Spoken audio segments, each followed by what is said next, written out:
Hello everyone. आज के lecture में हम लोग बात करने वाले हैं स्ट्रेन के बारे में बात करेंगे और स्ट्रेन के टाइप्स के बारे में बात करेंगे। हम लोग क्या बात करने वाले हैं, व्हाट इज स्ट्रेन, दूसरा टाइप्स ऑफ स्ट्रेन के बारे में बात करेंगे। ठीक, इस चीज़ को समझने से पहले आपको एक बेसिक कॉन्सेप्ट समझाते हैं कि अगर हमारा कोई ऑब्जेक्ट है या फिर कोई बॉडी है, उसमें अगर हम फोर्स लगाते हैं तो उसका या तो क्या बदलेगा, साइज बदल जाएगा, या नहीं तो उसका क्या बदल जाएगा, या फिर उसका क्या बदल जाएगा, शेप बदल जाएगा। अगर किसी ऑब्जेक्ट या बॉडी में हम लोग क्या करते हैं, फोर्स लगाते हैं तो उसका या तो साइज बदल जाएगा या तो शेप बदल जाएगा। ये जो शेप और साइज बदलता है, इस चीज को हम लोग क्या कहते हैं, डिफॉर्मेशन कहते हैं। ठीक है, इस चीज को हम लोग क्या कहते हैं, डिफॉर्मेशन कहते हैं। देखिए, आपको हम इसको एक फिगर के थ्रू समझाने का कोशिश करते हैं कि हमारा डिफॉर्मेशन क्या है। ठीक है, उसके बाद फिर हम लोग जानेंगे स्ट्रेन क्या है। पहले इस कॉन्सेप्ट को समझते हैं कि किसी भी बॉडी में अगर हमारा क्या लगता है, फोर्स लगा लगता है तो उससे उसका क्या बदल जाएगा सर, साइज और शेप बदल जाएगा। सपोज दैट, मान के चलिए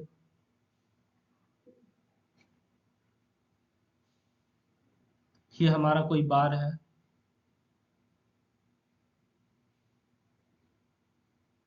ठीक है, इस पे हमने क्या किया है, फोर्स लगा दिया।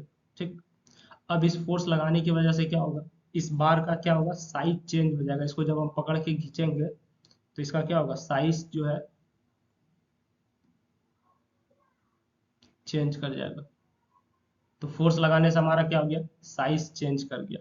पहला बात, पहला बात क्या बोल रहा है आपका, हमारा फोर्स लगाने से हमारा क्या हो गया, क्या देखने को मिला है, चेंज इन साइज। ठीक है, उसी तरीके से अगर हमारा मान के चलिए ये हमारा ग्राउंड है, इस पे हमारा कोई ब्लॉक रखा हुआ है।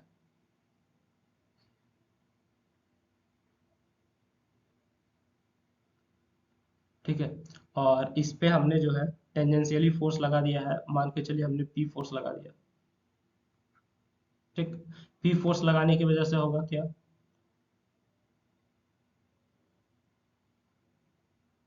ये जो हमारा ब्लॉक है इसका क्या बदल जाएगा सर, शेप बदल जाएगा। बात समझ में आ रही है। ठीक है, तो हमारा फोर्स लगने से या तो साइज बदलता है या तो क्या बदलता है, शेप बदलता है। इस केस में हमारा क्या बदल रहा है,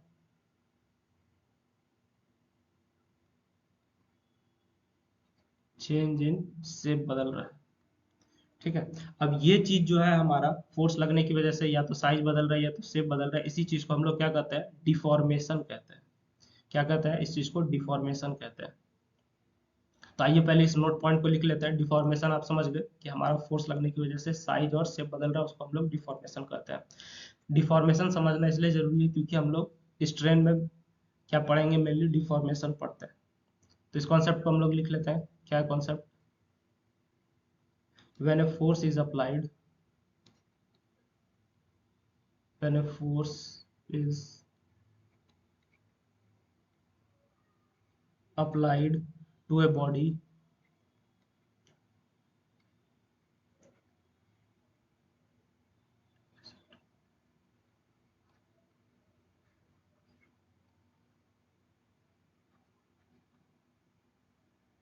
when a force is applied to a body it may result in change in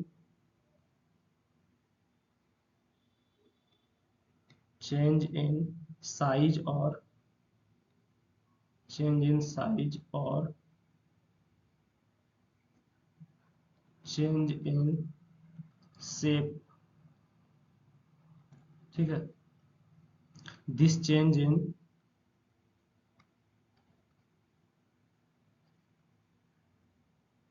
this change in size or shape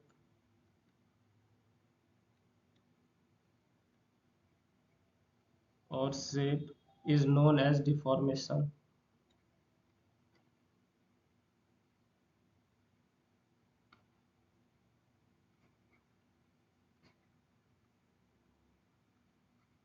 ठीक, तो ये बड़ा सिंपल बात बताया आपको। हम क्या बताया कि अगर किसी बॉडी पे आप फोर्स अप्लाई कीजिएगा तो इससे उसका या तो शेप बदल जाएगा या तो उसका क्या बदल जाएगा, या तो साइज बदल जाएगा या फिर उसका शेप बदल जाएगा। और ये जो चेंज है साइज और शेप में, इस चीज को हम लोग क्या कहते हैं, डिफॉर्मेशन कहते हैं। आप समझ गए? ठीक है। अब आइए हम लोग स्ट्रेन देखते हैं कि स्ट्रेन क्या होता है। तो स्ट्रेन हमारा सिंपल शब्द में अगर कहा जाए स्ट्रेन क्या होता है, वो हमारा मेजर ऑफ डिफॉर्मेशन है।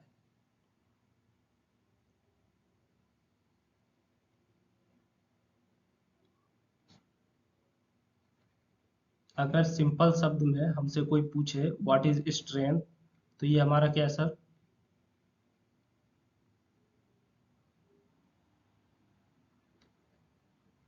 Measure of deformation.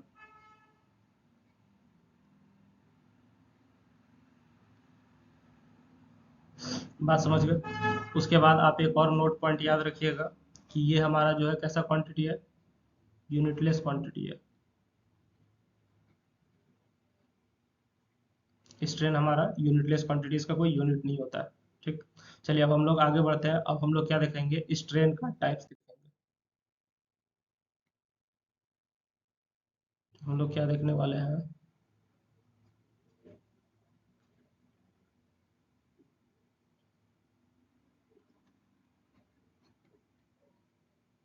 Types of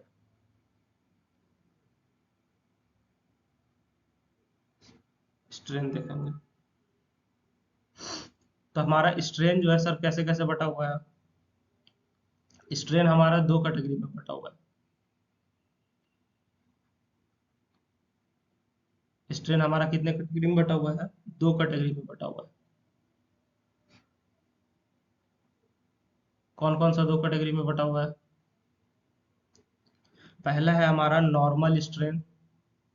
पहला जो कैटेगरी है उसको हम लोग क्या कहेंगे, नॉर्मल स्ट्रेन। दूसरा कैटेगरी जो है उसको हम लोग क्या कहेंगे, शियर स्ट्रेन कहेंगे। तो हमारा स्ट्रेन दो कैटेगरी में बटा हुआ है, एक है नॉर्मल स्ट्रेन, दूसरा क्या है, शियर स्ट्रेन। अगर डिनोशन का बात किया जाए तो नॉर्मल स्ट्रेन को हम लोग किससे दिखाते हैं, एप्सिलॉन से दिखाते हैं। ठीक है। नॉर्मल स्ट्रेन को किसे दिखाते हैं, एप्सिलॉन से। और शियर स्ट्रेन को हम लोग गामा से दिखाते हैं। वाई नहीं समझिएगा, ये गामा लिखा हुआ है। ठीक। फिर आपका फर्दर क्लासिफिकेशन अगर हो तो नॉर्मल स्ट्रेन जो है तीन कैटेगरी में बटा हुआ है।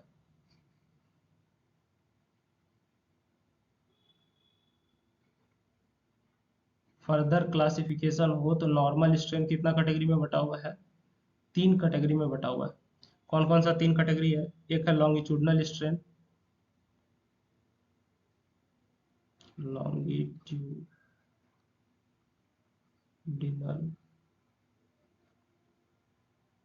स्ट्रेन। दूसरा है लेटरल स्ट्रेन।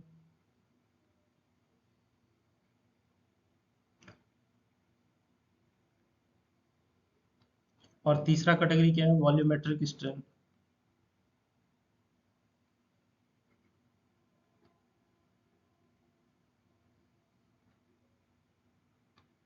आज समझ गए? तो हमारा नॉर्मल स्ट्रेन तीन कैटेगरी में बटा हुआ है, लॉन्गिट्यूडनल स्ट्रेन, लेटरल स्ट्रेन और वॉल्यूमेट्रिक स्ट्रेन।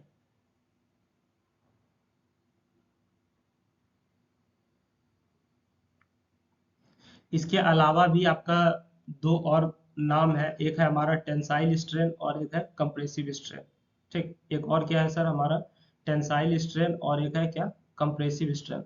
तो टेंसाइल स्ट्रेन में हमारा क्या होता है, increase in length bye original length. अगर आपका लेंथ इंक्रीज करेगा तो हम उसको टेंसाइल स्ट्रेन कहेंगे, अगर लेंथ डिक्रीज करेगा तो उसको हम लोग क्या कहेंगे, कंप्रेसिव स्ट्रेन कहेंगे। तो हम यहाँ पे नीचे लिख देते हैं आपका,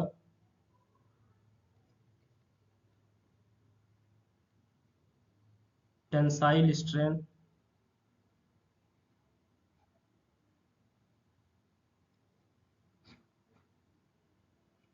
टेंसाइल स्ट्रेन क्या हो जाएगा, टेंसाइल के केस में हमारा जो है लेंथ इंक्रीज करेगा,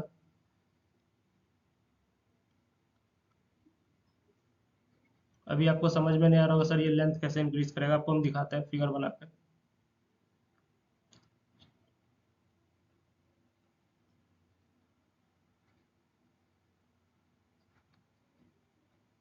उसी तरह से दूसरा हमारा क्या हो जाएगा, कंप्रेसिव स्ट्रेन हो जाएगा।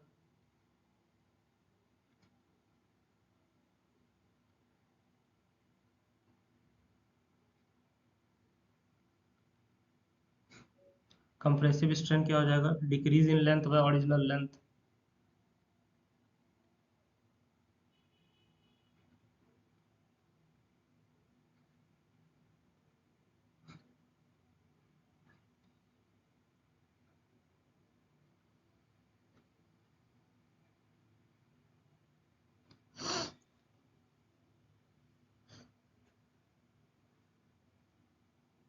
तो टेंसाइल के केस में जैसे आपको टेंसाइल स्ट्रेस बताए थे, ठीक है, टेंसाइल स्ट्रेस में हमारा क्या होता था कि हम लोग जो है किसी भी बार को या किसी भी ऑब्जेक्ट को पकड़ के खींच रहे होते थे, बाहर की तरफ हमारा स्ट्रेस फोर्स लगता था वहां पे, ठीक है। और कंप्रेसिव में हमारा क्या होता था, उसको हम लोग दबाने का कोशिश करते थे। उसी तरह से स्ट्रेन में दो तरह का होगा, टेंसाइल स्ट्रेन, कंप्रेसिव स्ट्रेन। अभी हम लोग क्या करेंगे, हर तरह के स्ट्रेन को डिटेल में थोड़ा जानने का कोशिश करेंगे।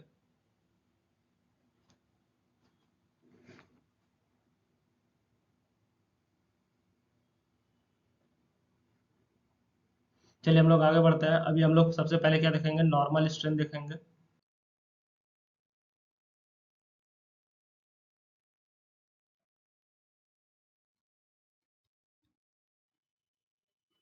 नॉर्मल स्ट्रेन,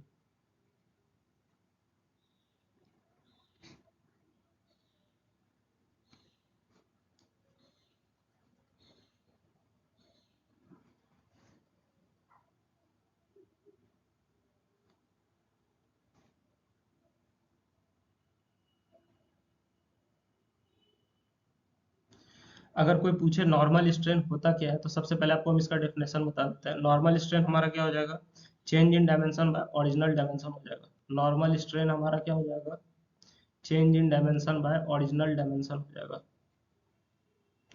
फॉर्मूला अगर कोई पूछे, नॉर्मल स्ट्रेन क्या होगा, normal strain is equal to, ये हो जाएगा change in dimension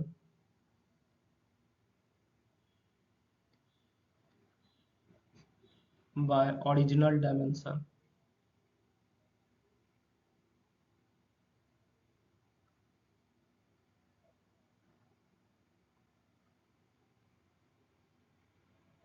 change in dimension by original dimension हो जाएगा। जैसे कि मान के चलिए ये हमारा एक बार है,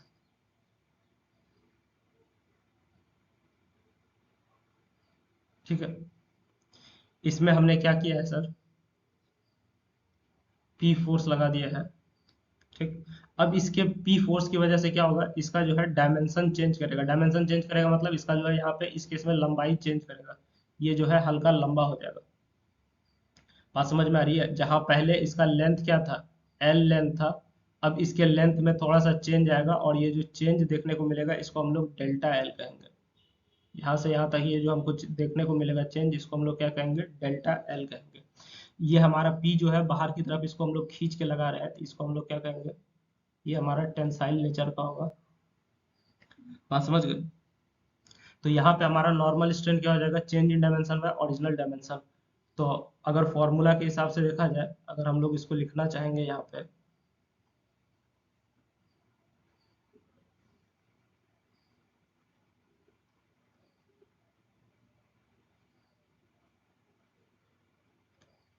लॉन्गिट्यूडनल स्ट्रेन, ठीक है। मान के चलिए हमारा जो पी फोर्स लग रहा है ये एक्स एक्सिस में लग रहा है, तो इसको हम लोग क्या दिखाएंगे, नॉर्मल स्ट्रेन को भी तुरंत पहले बताया आपको किससे दिखाता है, एप्सिलॉन से दिखाता है। एक्स एक्सिस में हम मान के चल रहे पी फोर्स लग रहा है, इसलिए एप्सिलॉन एक्स लिख दिए। ये हमारा क्या हो जाएगा, चेंज इन डायमेंशन, डायमेंशन कितना चेंज हुआ है, डेल्टा एल चेंज हुआ है, by original dimension. Original dimension मतलब ये बार का ओरिजिनल लेंथ कितना था, एल था। तो यही चीज आपका क्या हो जाएगा सर,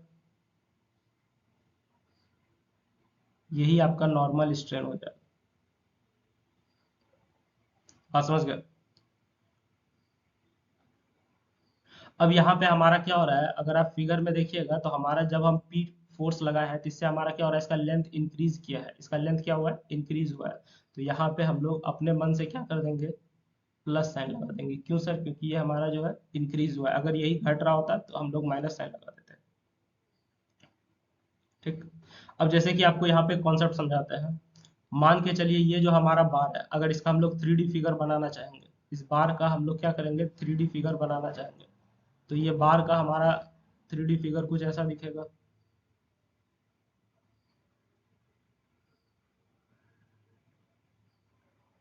ठीक है, इस बार का कुछ लंबाई होगा, मान के चलिए ये लेंथ L हो गया। इस बार का कुछ चौड़ाई होगा, विड्थ B हो गया, और इस बार का कुछ हाइट होगा जिसको आप S से दिखा देते हैं। ठीक, जब आप इसको पकड़ के खींचिएगा, ठीक ना, जब आप इसको पकड़ के खींचिएगा तो ये हमारा क्या हो जाएगा, यहाँ पे L हमारा लेंथ दिखा रहा है, B क्या दिखा रहा है, विड्थ दिखा रहा है, और H क्या दिखा रहा है, हाइट दिखा रहा है। ठीक है, जब आप इसको पकड़ के खींचिएगा तो हमारे साथ क्या होगा कि अगर हमारा लेंथ बढ़ रहा है, जब हम इसको पकड़ के खींच रहे हैं, अगर हमारा लेंथ बढ़ रहा है तो बी और एच यानी कि विड्थ और हाइट ऑटोमेटिकली डिक्रीज कर जाएगा। बात समझ में आ रही है? अगर हम लोग इसको पकड़ के खींचेंगे, इसका अगर लेंथ बढ़ेगा तो विड्थ और हाइट इसका ऑटोमेटिकली क्या हो जाएगा, डिक्रीज कर जाएगा। तो हमारा जो विड्थ और हाइट है वो क्या कर जाएगा, डिक्रीज कर जाएगा। यानी कि हमारा क्या होने वाला है सर, वाई डायरेक्शन में हमारा जो स्ट्रेन है वो हमारा क्या हो रहा है, घट रहा है। क्या घट रहा है सर, वाई डायरेक्शन में हम लोग विड्थ मान के चल रहे हैं, तो हमारा विड्थ घट रहा है, इसको हम लोग क्या लिखेंगे, minus delta B by B लिख दीजिए। उसी तरीके से हमारा जो जेड डायरेक्शन में इसका हाइट है वो भी हमारा क्या हो रहा है, घट रहा है, minus delta H by H कर दीजिए।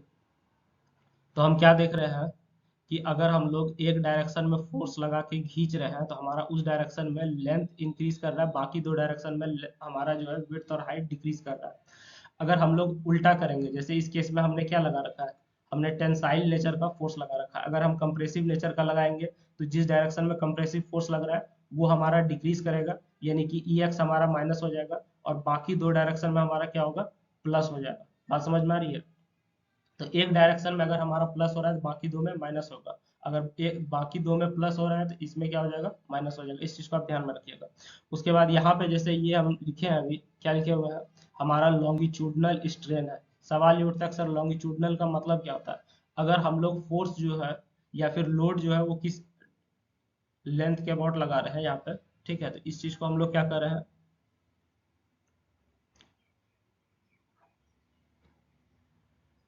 लॉन्गिट्यूडनल मतलब क्या हो जाएगा, along direction of load, along direction of load. Longitudinal मतलब क्या हो जाएगा, अलोंग डायरेक्शन ऑफ लोड हो जाएगा। अब सवाल ये उठता है कि ये जो हमारा एप्सिलॉन वाई एप्सिलॉन जेड है, इस चीज को हम लोग क्या कहते हैं, ये तो लॉन्गिट्यूडनल स्ट्रेन हो गया। लॉन्गिट्यूडनल स्ट्रेन करने का मतलब क्या हो गया, हमने लोड लगाया किसके अलोंग, हमने जो है सॉरी हमने स्ट्रेन निकाला किसके अलोंग, लोड के डायरेक्शन के अलोंग, तो वो हमारा लॉन्गिट्यूडनल हो गया। लेकिन जो बचा हुआ दो डायरेक्शन हो गया, जिधर हमारा विड्थ और हाइट है, वो हमको क्या दे देगा, लैटरल स्ट्रेन दे देगा। वो हमको क्या दे देगा सर, लैटरल स्ट्रेन दे देगा। तो ये आपका क्या रिप्रेजेंट कर रहा है, ये रिप्रेजेंट कर रहा है आपका लैटरल स्ट्रेन को रिप्रेजेंट कर रहा है।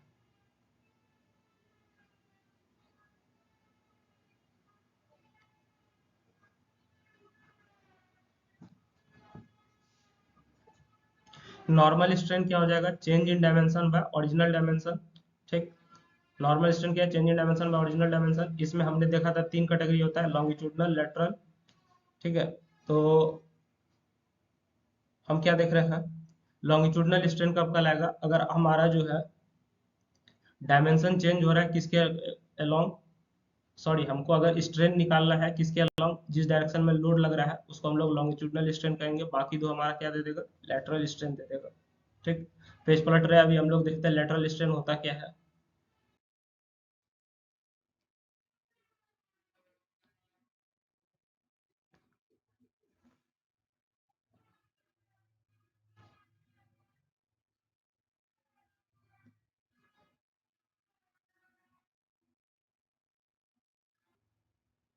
देखिए हम लोग क्या देखने वाले हैं, लेटरल स्ट्रेन देखने वाले हैं।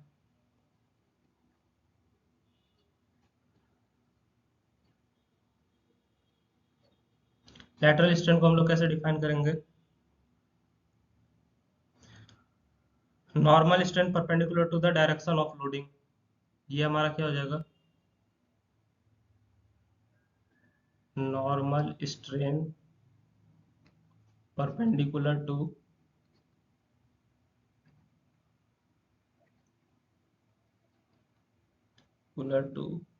Direction of loading.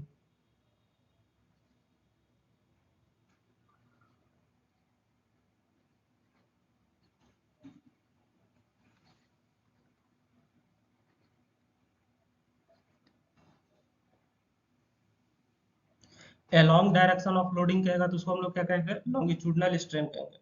Longitudinal strain कब कहेंगे, जब हमको along डायरेक्शन ऑफ लोडिंग कहेगा। लेटरल स्ट्रेन कब कहेंगे, perpendicular to direction of loading कहेगा। तो आप ये चीज याद रखिएगा। और अगर लॉन्गिट्यूडनल स्ट्रेन पॉजिटिव हुआ है तो इसका मतलब क्या होगा, लेटरल स्ट्रेन निगेटिव होगा। और अगर लेटरल स्ट्रेन निगेटिव हुआ है इसका मतलब क्या होगा कि लॉन्गिट्यूडनल स्ट्रेन जो है वो पॉजिटिव होगा।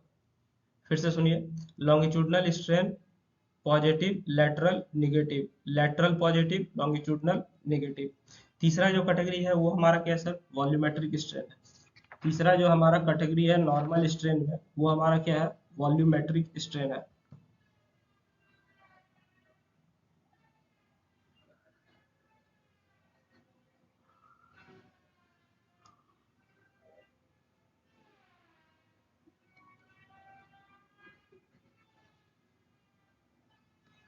वॉल्यूमेट्रिक स्ट्रेन है।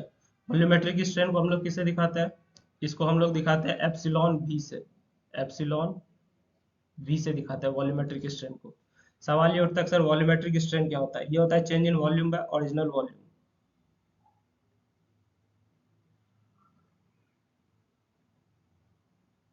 क्या हो जाएगा ये हमारा, एप्सिलॉन वी बराबर हो जाएगा change in volume delta V by original volume यानी कि वी। ठीक है, इसको आप क्या कर सकते हैं, इसको आप ये भी लिख सकते हैं ई x,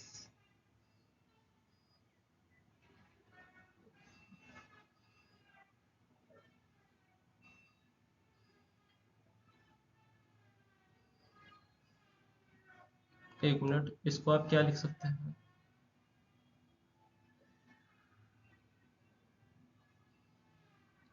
epsilon x plus epsilon y plus epsilon z भी लिख सकते हैं।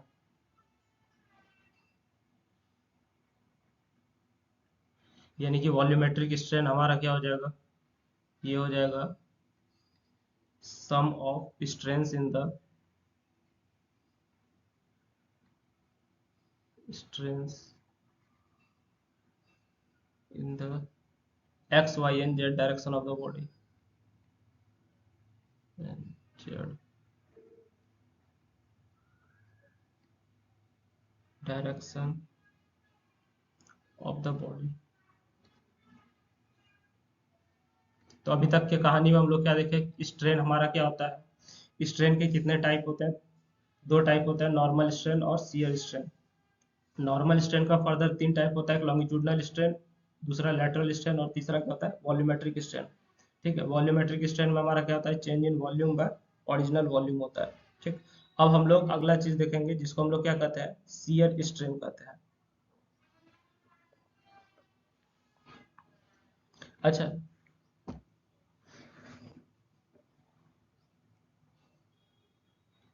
एक नोट पॉइंट आपको हम बता देते हैं। क्या नोट पॉइंट है सर, कि हमारा जो है स्ट्रेन नापने के लिए यानी कि नॉर्मल स्ट्रेन नापने के लिए हमारे पास जो है एक इंस्ट्रूमेंट है जिसको हम लोग क्या कहते हैं, एक्सटेंसोमीटर कहते हैं, या फिर हम लोग वायर स्ट्रेन गेज से भी नापते हैं।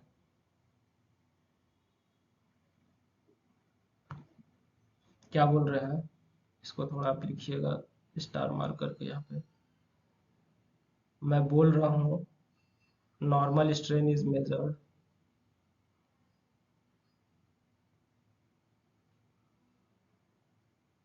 Normal strain is measured with the help of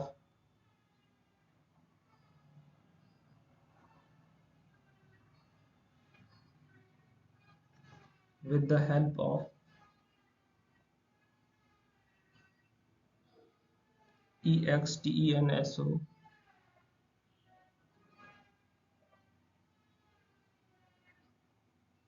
एक्सटेंसोमीटर, या फिर इसी का दूसरा नाम, सॉरी दूसरा हमारे पास क्या है, वायर स्ट्रेन गेज।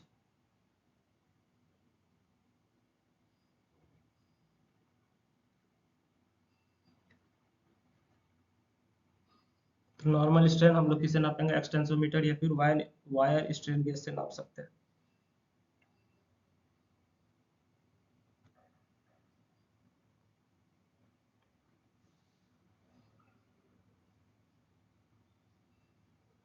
ठीक है, और एक चीज आपको हम नोट करके लिखा देते हैं, वो क्या है, वो ये है, अगर आपको डिस्प्लेसमेंट दिया हुआ है एक्स वाई और जेड डायरेक्शन में, ठीक, तो आपसे पूछेगा नॉर्मल स्ट्रेन क्या होगा।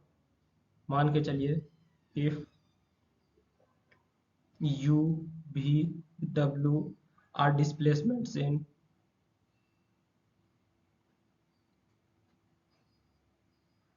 are displace are displacements in x y z directions respectively, then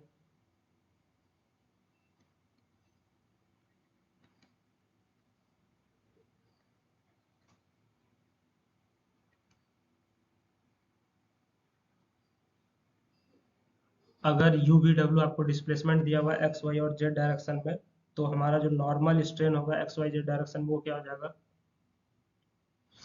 then normal strain in x y and z direction are strain in x y and z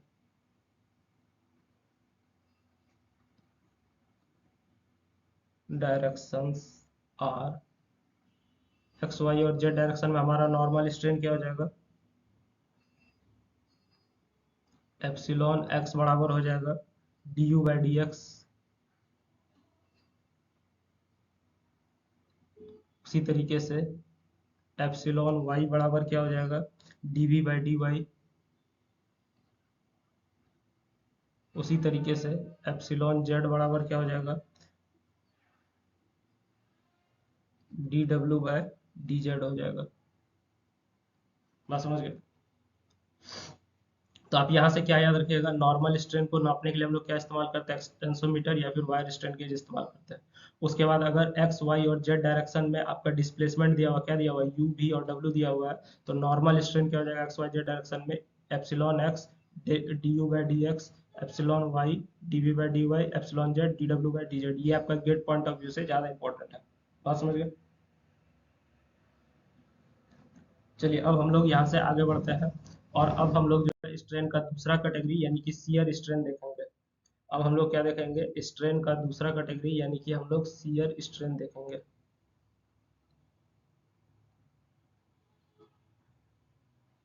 shear strain को हम लोग किससे नापते हैं, sorry इसको हम लोग किससे डिनोट करते हैं, इसको हम लोग डिनोट करते हैं गामा से।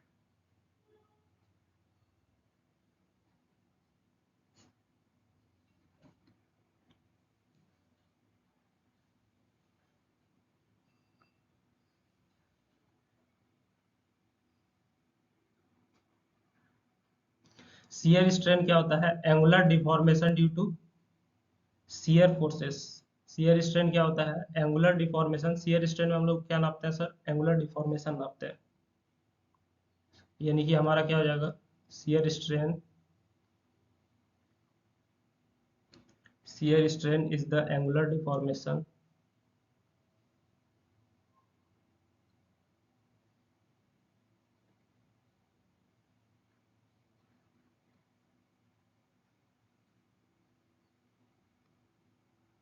angular deformation due to the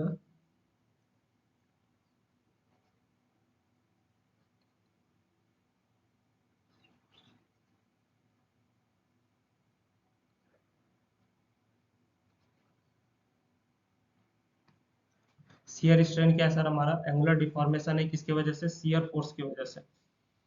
बात समझ गए। तो आइए हम लोग थोड़ा समझने का कोशिश करते हैं क्या है एंगुलर डिफॉर्मेशन।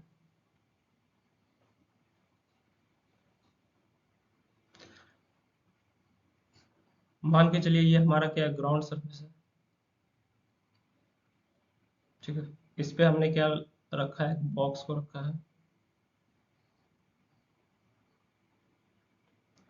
और इस पे हमने जो है टेंजेंशियल फोर्स पी फोर्स लगा दिया। अब इसमें हमारा क्या होगा देखने को मिलेगा हमको सर, इसमें डिफॉर्मेशन देखने को मिलेगा।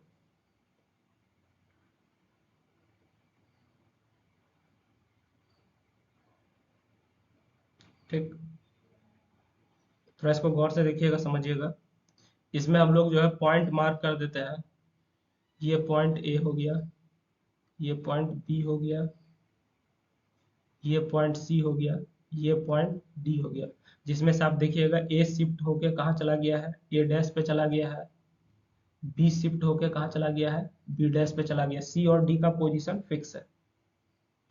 बात समझ गए। दूसरा बात क्या है कि ये वाला जो एंगल बन रहा है, कौन वाला, ये वाला जो एंगल बन रहा है, इसको हम लोग जो है फाई से दिखाते हैं, ठीक है। ये वाला एंगल को किससे दिखा रहा है, फाई से दिखा रहा है, या फिर इसको किसी किसी बुक में गामा से भी दिखाया गया होगा। और ये वाला जो एंगल बन रहा है, इसको हम लोग अल्फा से दिखाते हैं। इसको हम लोग किसे दिखा रहा है, अल्फा से दिखा रहा है, ठीक। मान के चलिए कि हमारा जो ये ऑब्जेक्ट है, इसका जो लेंथ है, ये मान के चलिए इसका लेंथ ये हो गया, एल लेंथ हो गया, ठीक ना। इसका लेंथ क्या हो गया, एल लेंथ हो गया। तो शियर स्ट्रेन जो है यहाँ पे हम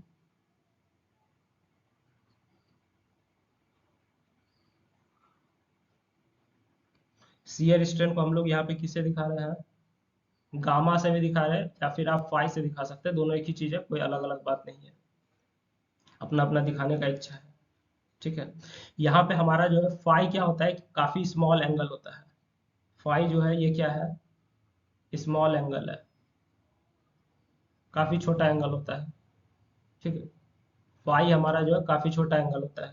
तो इसलिए हम लोग क्या कर सकते हैं, फाई को हम लोग टेन फाई के बराबर मान सकते हैं, ऐसा ट्रिग्नोमेट्री का प्रॉपर्टी है। तो फाई को हम लोग किसके बराबर मान लेंगे, टेन फाई के बराबर मान लेंगे, ठीक। तो इसलिए हमारा क्या हो जाएगा, गामा किसके बराबर हो जाएगा, गामा यानी कि शियर स्ट्रेन जो है टेन फाई के बराबर हो जाएगा, ठीक।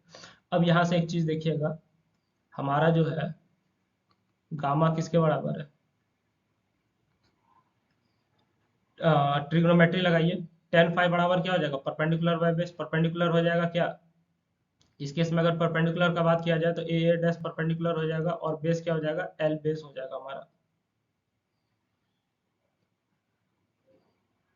तो बेस हमारा क्या हो जाएगा, ए डी हो जाएगा, ठीक। अब यहाँ से देखिए, ए से ए डैश जो गया है, ये हमारा क्या हुआ है, लेंथ में चेंज हुआ है, इसको हम लोग किससे दिखा देंगे, डेल्टा एल से दिखा देंगे। उसी तरह से बी से बी डैश जो गया है, ये हमारा चेंज इन लेंथ है, इसको हम लोग डेल्टा एल से दिखा देंगे।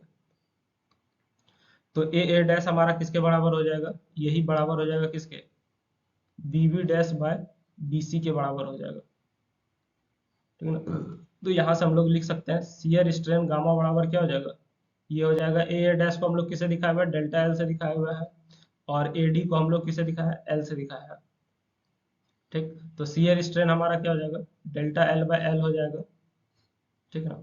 आप क्या याद रखिएगा, शियर स्ट्रेन में हम लोग क्या नापते हैं सर, शियर स्ट्रेन में हम लोग नापते हैं angular deformation due to shear forces. Shear strain में क्या नापते हैं, angular deformation due to shear forces. मतलब हमारा कोई ब्लॉक था या बॉक्स था, इसको हमने पी फोर्स लगाया तो इसका एंगुलर डिफॉर्मेशन हो गया। मतलब जो जो पहले हमको रेक्टेंगल जैसा दिख रहा था, कैसा दिख रहा है, पैरेललोग्राम जैसा दिख रहा है। और एक चीज तो आप याद रखिएगा ही रखिएगा, क्या याद रखिएगा, ये हमारा जो है कैसा क्वांटिटी है, यूनिटलेस क्वांटिटी है। ये हमारा कैसा क्वांटिटी है, यूनिटलेस, यानी कि इसका कोई यूनिट नहीं होता है। हाँ, समझ गए। दूसरा यहाँ पे एक चीज और ध्यान में रखिएगा, कि अगर ये जो आपका एंगल अल्फा है, ठीक है, अल्फा अगर लेस देन 90 डिग्री है, अल्फा क्या है, अगर लेस देन 90 डिग्री है, तो इसको हमको क्या मिलेगा, पॉजिटिव शियर स्ट्रेन मिलेगा। तो इस केस में हमको क्या मिलेगा सर, पॉजिटिव शियर स्ट्रेन मिलेगा। अगर अल्फा ग्रेटर देन 90 डिग्री है, इस केस में हमको क्या मिलेगा, निगेटिव शियर स्ट्रेन मिलेगा।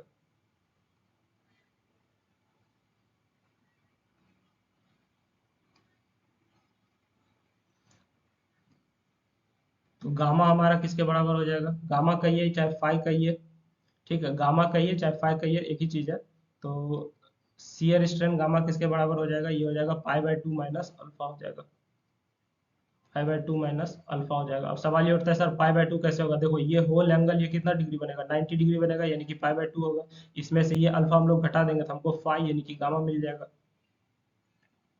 तो शियर स्ट्रेन बराबर हमारा क्या हो जाएगा, π/2 माइनस अल्फा हो जाएगा। ठीक, तो यहाँ तक हमने क्या देख लिया सर, शियर स्ट्रेन भी देख लिया। अब हम लोग क्या करेंगे, आगे बढ़ेंगे। आगे बढ़ने से पहले आपको हम एक नोट पॉइंट बताते हैं। नोट पॉइंट क्या है कि नॉर्मल स्ट्रेन की वजह से आपका क्या बदलता है, साइज ऑफ द बॉडी बदलता है। शियर स्ट्रेन की वजह से आपका क्या बदलता है, शेप ऑफ द बॉडी बदलता है। ठीक है, तो ये चीज आप याद रखिएगा। क्या याद रखना है, नोट में आपको हम लिखा रहे हैं, नॉर्मल स्ट्रेन की वजह से क्या बदलता है, डायमेंशन बदलता है या फिर वॉल्यूम बदलता है या फिर साइज बदलता है।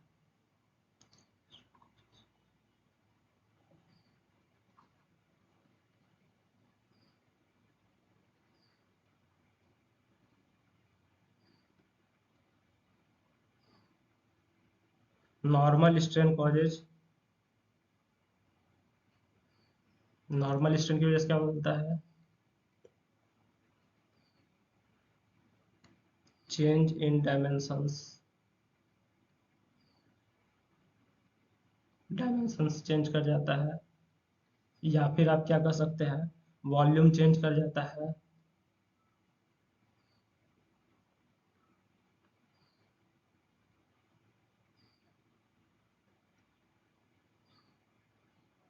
या फिर आप इसको क्या कर सकते हैं, change in size of body कर सकते हैं।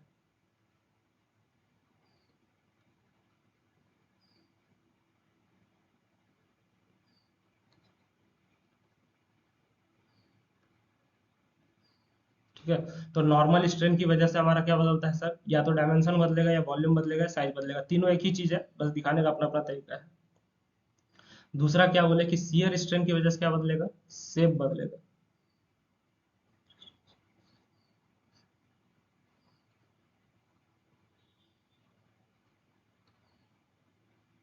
Shear strain causes, shear strain की वजह से हमारा क्या बदलेगा, शेप बदलेगा।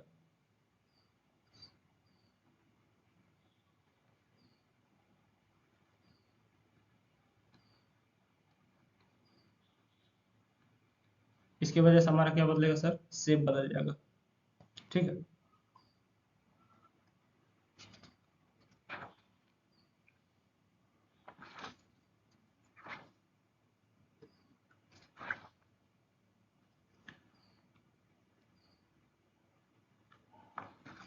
चलिए अब हम लोग आगे बात करते हैं किसका, आगे जो है हम लोग बात करेंगे इलास्टिक कांस्टेंट का।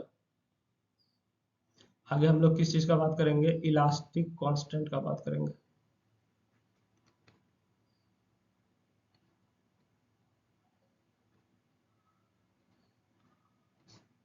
सवाल ये उठता है सर ये इलास्टिक कांस्टेंट होता क्या है। तो इलास्टिक कांस्टेंट हमारे पास तीन तरह का होता है, ठीक ना। ये हमारा क्या है, पहला है मॉडुलस ऑफ इलास्टिसिटी,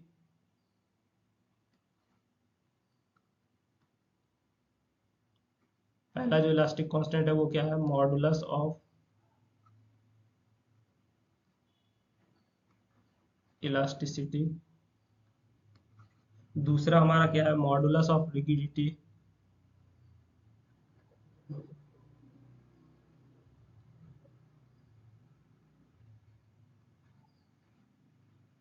और तीसरा जो है वो हमारा क्या है सर, बल्क मॉडुलस।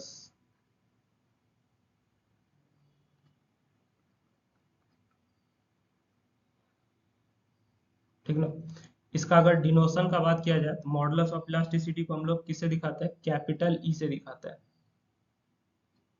ठीक है, बल्क मॉडुलस ऑफ रिगिडिटी को किससे दिखाते हैं, जी से दिखाते हैं। इसका अदर डिनोशन भी आपको मिल जाएगा, अलग अलग बुक में अलग अलग चीज से दिखाया है, लेकिन जनरली हम लोग इसी से दिखाते हैं।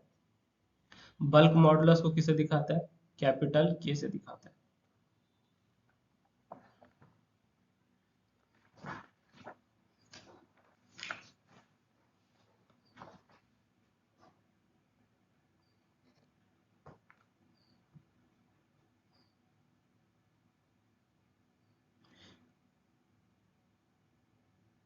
तो हमारे पास कितना इलास्टिक कांस्टेंट है, टोटल 3 इलास्टिक कांस्टेंट है।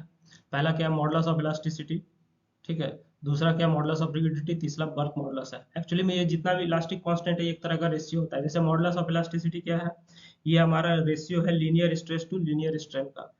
मॉडुलस ऑफ रिजिडिटी क्या है सर, ये हमारा रेशियो है किस चीज का, shear stress to shear strain का, ठीक है। उसी तरीके से बल्क मॉडुलस हमारा क्या है सर, रेशियो है average stress to volumetric strain का, ठीक ना।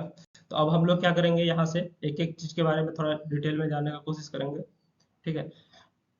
आपको एक और नोट पॉइंट में हम बता रहे हैं। नोट पॉइंट जानने से पहले हम लोग थोड़ा क्या करते हैं, हुक्स लॉ के बारे में जान लेते हैं। ये चीज आपने पहले भी पढ़ रखा होगा।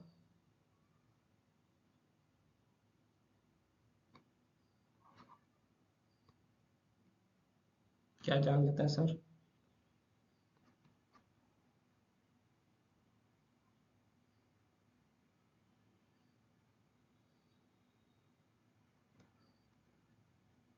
हुक्स लॉ के बारे में जान लेते हैं, ठीक। हुक्स लॉ क्या कहता है, स्ट्रेस प्रोपोर्शनल होगा स्ट्रेन के कहाँ तक, लिमिट ऑफ प्रोपोर्शनलिटी तक, किसी भी इलास्टिक रीजन में। सिंपल सा डिफिनेशन है, ठीक है। लेकिन अगर हम लोग एग्जामिनेशन में बात किया जाए, तो एग्जाम में हम लोग ये चेक नहीं करते कि स्ट्रेस और स्ट्रेन प्रोपोर्शनल है कि नहीं है, हम ये मान के चलते हैं कि ये प्रोपोर्शनल होगा, ठीक ना।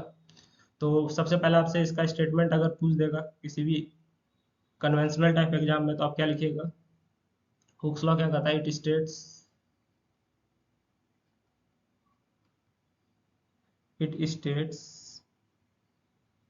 that stress is proportional to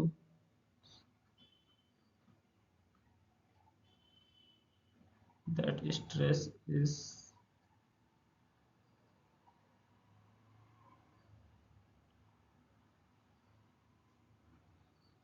that stress is proportional to strain up to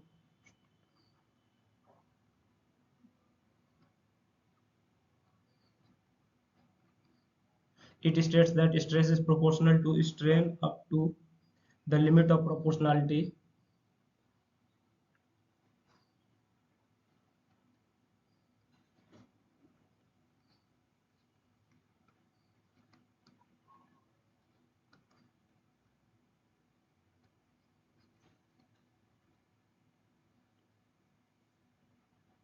in the elastic region।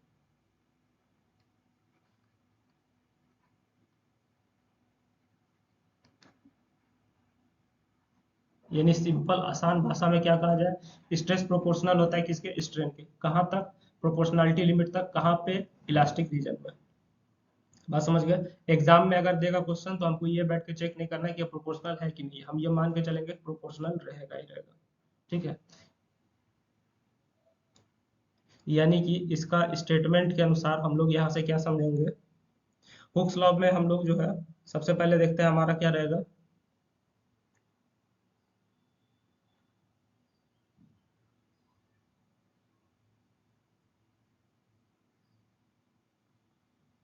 तीन कैटेगरी यहाँ पे हम लोग देखेंगे। सबसे पहला कैटेगरी क्या है, नॉर्मल स्ट्रेस। हुक्स लॉ क्या कहता है, stress directly proportional to strain. तो सबसे पहले हम लोग कौन सा स्ट्रेस लेते हैं, normal stress. Normal stress directly proportional होगा किसके, नॉर्मल स्ट्रेन के, ठीक है। नॉर्मल स्ट्रेस जो है डायरेक्टली प्रोपोर्शनल होगा किसके, नॉर्मल स्ट्रेन के। नॉर्मल स्ट्रेस को हम लोग किससे दिखाते हैं, इसको हम लोग दिखाते हैं नॉर्मल स्ट्रेस को सिग्मा से। डायरेक्टली प्रोपोर्शनल होगा स्ट्रेन यानी कि एप्सिलॉन से, ठीक है। जब ये प्रोपोर्शनलिटी हटेगा, तो हमारा एक कांस्टेंट आता है जिसको हम लोग कैपिटल ई से दिखाते हैं, जिसको हम लोग यंग्स मॉडुलस या फिर मॉडुलस ऑफ इलास्टिसिटी कहते हैं। तो ये हो जाएगा ई इंटू एप्सिलॉन हो जाएगा। यानी कि यहाँ से हम लोग क्या लिख सकते हैं, कैपिटल ई, जिसको आप मॉडुलस ऑफ इलास्टिसिटी कहते हैं या फिर यंग्स मॉडुलस कहते हैं, ये किसके बराबर हो जाएगा, ये हो जाएगा सिग्मा बाय एप्सिलॉन के बराबर हो जाएगा, ठीक है।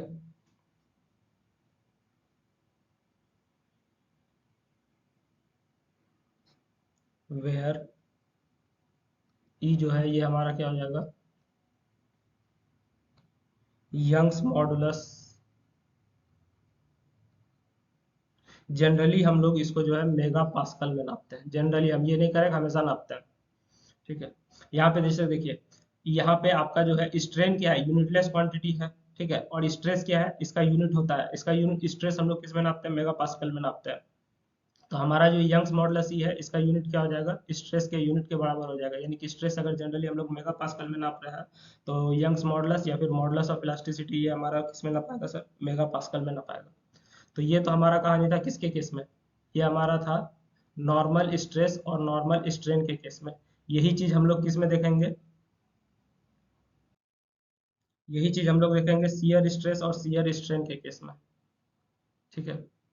तो हमारा हुक्स लॉ क्या कहता है, stress directly proportional to strain. इस बार स्ट्रेस कैसा होगा सर, शियर नेचर का होगा। यानी कि shear stress directly proportional to shear strain हो जाएगा।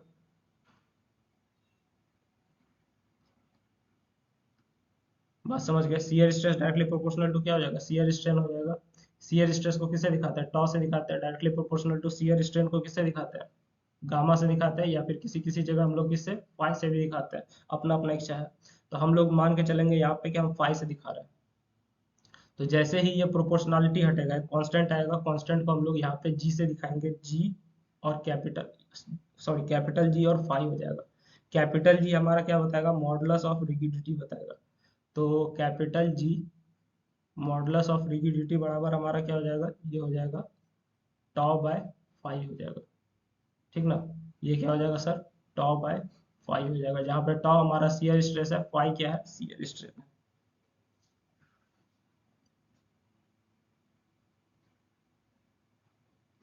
वेयर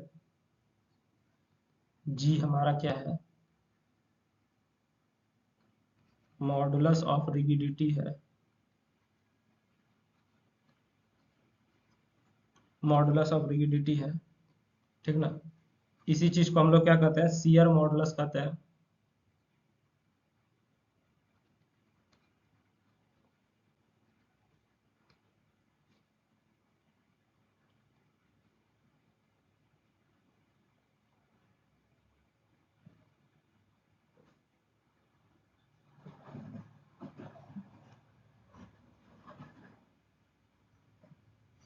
इसको भी हम लोग किस में नापेंगे, जनरली इसको भी हम लोग मेगा पास्कल में ही नापेंगे। ठीक। अब इसी में हमारा तीसरा कैटेगरी जो हो जाएगा, जैसे कि हमारा हुक्स लॉ क्या कहता है, stress directly proportional to strain. ठीक है, अप टू प्रोपोर्शनलिटी लिमिट। उसी तरीके से हमने क्या देख लिया, सबसे पहले हमने कौन सा स्ट्रेस लिया था, सबसे पहले हमने नॉर्मल स्ट्रेस लिया, दूसरा बार में हमने शियर स्ट्रेस लिया। ठीक है, अब तीसरा बार में हम लोग जो है बल्क मॉडुलस देखेंगे। तो इसमें हमारा तीसरा कैटेगरी जो हो जाएगा, वो हमारा क्या है सर, बल्क मॉडुलस है।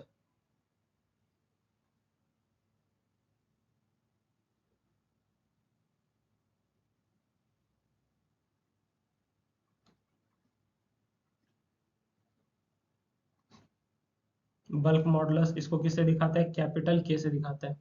यहाँ पे हमारा क्या हो जाता है, normal stress directly proportional to क्या हो जाएगा, वॉल्यूमेट्रिक स्ट्रेन। अब ये जो नॉर्मल स्ट्रेस है, इसको आप अलग अलग नाम से भी जान सकते हैं। जैसे इसको कोई क्या कहता है, एवरेज स्ट्रेस भी कहता है। ठीक है, किसी किसी बुक में ये जो है आपको क्या दिखाएगा, एवरेज स्ट्रेस के रूप में भी दिखाएगा। तो के बराबर सिग्मा बाय एप्सिलॉन भी। यहाँ पे कुछ कुछ बुक में हमको ये सिग्मा को क्या कहेगा, जैसे हम यहाँ पे नॉर्मल स्ट्रेस करें, किसी किसी बुक में इसको हम लोग एवरेज स्ट्रेस भी कहा गया है। यानी कि तीनों एक्सिस में जो भी स्ट्रेस लगेगा उसका एवरेज लिया जाएगा यहाँ पे। या फिर अगर तीनों एक्सिस में सेम स्ट्रेस लग रहा है, तो उसका जो सेम मैग्नीट्यूड है उसको हम लोग यहाँ पे कंसिडर कर लेंगे। तो के बराबर क्या हो जाएगा, सिग्मा बाय ईवी हो जाएगा। जहाँ पे ईवी क्या है, वॉल्यूमेट्रिक स्ट्रेन है, ये तो आपको पता ही है। ईवी क्या है, वॉल्यूमेट्रिक स्ट्रेन है, ये हमारा क्या होता है sir, delta V by V होता है। ठीक। तो ये हमारा क्या हो गया, बल्क मॉडुलस हो गया। तो अभी तक के कहानी में हमने क्या देखा है सर, अभी तक के कहानी में हमने सबसे पहला समझा स्ट्रेन क्या होता है, स्ट्रेन। ठीक है। उसके बाद स्ट्रेन का टाइप समझे, दो तरह का होता है, एक नॉर्मल स्ट्रेन, एक शियर स्ट्रेन होता है।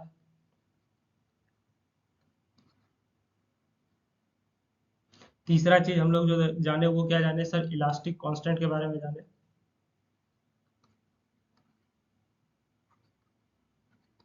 तीन तरह का हमारा इलास्टिक कांस्टेंट होता है। ठीक है, जिसको हम लोग किससे दिखाते हैं, ई से, जी से और के से दिखाते हैं। उसके बाद हम लोग क्या देखे सर, हुक्स लॉ देखे।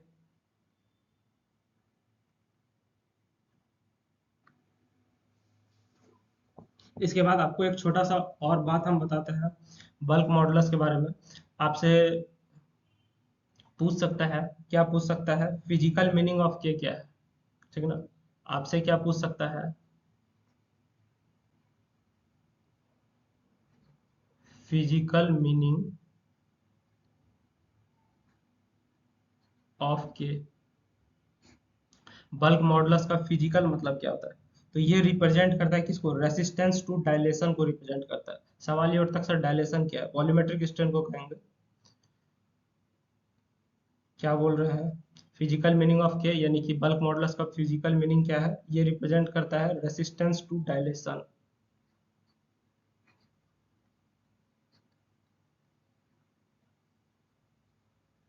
it represents resistance to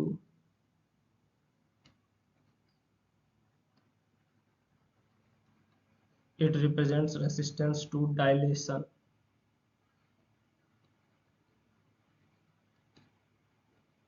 it represents resistance to dilation यानी कि वॉल्यूमेट्रिक स्ट्रेन।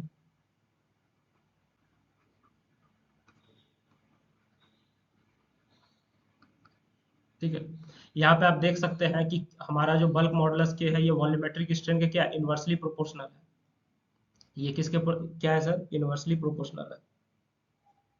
यानी कि बल्क मॉडुलस का अगर वैल्यू ज्यादा होगा तो डायलेशन क्या होगा, कम होगा। क्या बोल रहे हैं, अगर बल्क मॉडुलस का वैल्यू ज्यादा होगा तो डायलेशन क्या होगा, कम होगा।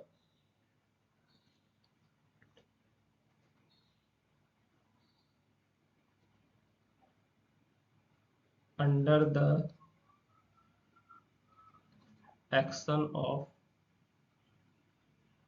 loading greater the bulk modulus lesser is the dilation।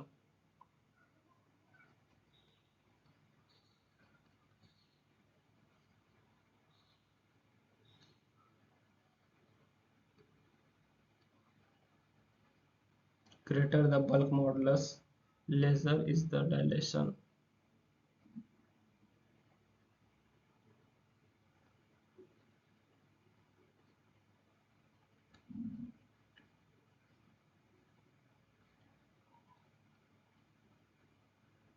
ठीक है, तो आप ये चीज याद रखिएगा, फिजिकल मीनिंग ऑफ क्या क्या है, ये हमको क्या रिप्रेजेंट करता है सर, रेसिस्टेंस टू डायलेशन।